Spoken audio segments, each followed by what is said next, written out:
नमस्कार दोस्तों, कैसे हैं आप। आशा करता हूं कि आप अच्छे होंगे। दोस्तों, दक्ष के अहंकार और भगवान शिव के कारण माता सती को अपना देह त्यागना पड़ा था। आखिर किस कारण से माता सती अग्निकुंड में समाकर अपना देह त्याग दिया था? तो दोस्तों, आज के वीडियो में हम जानेंगे कि वो माता सती ने अपना देह त्यागा था। दोस्तों, जब भगवान ब्रह्मा जी सृष्टि का निर्माण कर रहे थे, तब भगवान ब्रह्मा ने सृष्टि के सृजन के लिए दक्ष को उत्पन्न किया। तब दक्ष प्रजापति भगवान ब्रह्मा की आज्ञा से सृष्टि का सृजन करने लगे। तब प्रजापति ने पुत्र की प्राप्ति के लिए प्रजापति दक्ष ने माता आदि शक्ति की तपस्या की।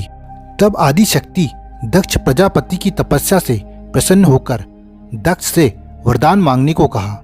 तब दक्ष प्रजापति और प्रसूति ने माता आदि शक्ति से वरदान के रूप में माता को अपनी पुत्री के रूप में जन्म लेने को कहा। तब माता ने दक्ष की पुत्री के रूप में जन्म लेना स्वीकार कर लिया और एक वचन प्रजापति दक्ष से लिया, अगर वे उनका अपमान करते हैं तो वे अपना शरीर त्याग देंगे और तुम्हारा भी विनाश कर देंगे। तब दक्ष प्रजापति ने माता को ये वचन दिया कि वो उनका कभी अपमान नहीं करेंगे।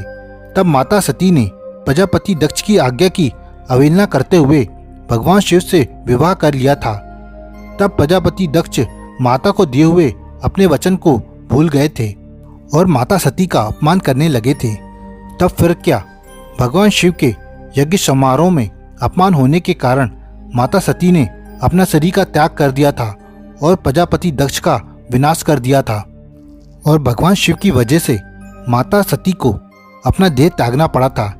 एक बार माता सती ने भगवान शिव से पूछा, हे प्रभु, आप हर समय किसका ध्यान लगाए रहते हैं? तब भगवान शिव कहते हैं, भगवान श्री राम का। तब माता सती श्री राम का उपास करते हुए कहती है, वो राम जो अपनी पत्नी की रक्षा नहीं कर सकता, जो अपनी पत्नी के लिए रो रहा है, वो भगवान कैसे हो सकता है? तब भगवान शिव ने माता सती को खूब समझाया और तब माता सती सीता का वेश धारण करके भगवान श्री राम के पास चली गई। जब भगवान श्री राम ने उन्हें सामने देखा तो उन्हें प्रणाम किया। तब स्त्री का रूप धारण करके भगवान श्री राम के पास कहती है, हे स्वामी, आप हमें प्रणाम क्यों कर रहे हैं? मैं आपकी पत्नी हूँ, भले ही पत्नी का कोई प्रणाम करता है क्या? तब भगवान श्री राम ने कहा, अगर आप मेरी सीता होती तो आप मेरे पीछे खड़ी होती, मेरे सामने खड़ी नहीं होती। माता पुत्र से सदैव आगे रहती है। तब माता सती लज्जित होकर वहाँ से कैलाश चली गई। तब भगवान शिव सती पर अत्यंत क्रोधित हुए। तब माता सती से भगवान शिव कहते हैं, सती, तुमने बहुत गलत किया है। तुमने मेरी माता सीता का रूप धारण किया, जिसे मैं पूछता हूँ अब मैं तुम्हें कैसे पत्नी के रूप में स्वीकार करूँ? आज के बाद तुमने पत्नी के रूप में अपना स्वीकार अधिकार खो दिया है। मैं तुम्हें उस रूप में स्वीकार नहीं कर सकता हूँ जैसा मैं तुम्हें पत्नी के रूप में देखता था।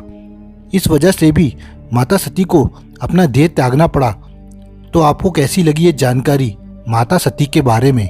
कमेंट बॉक्स में कमेंट करें और हमारे चैनल को सब्सक्राइब करें।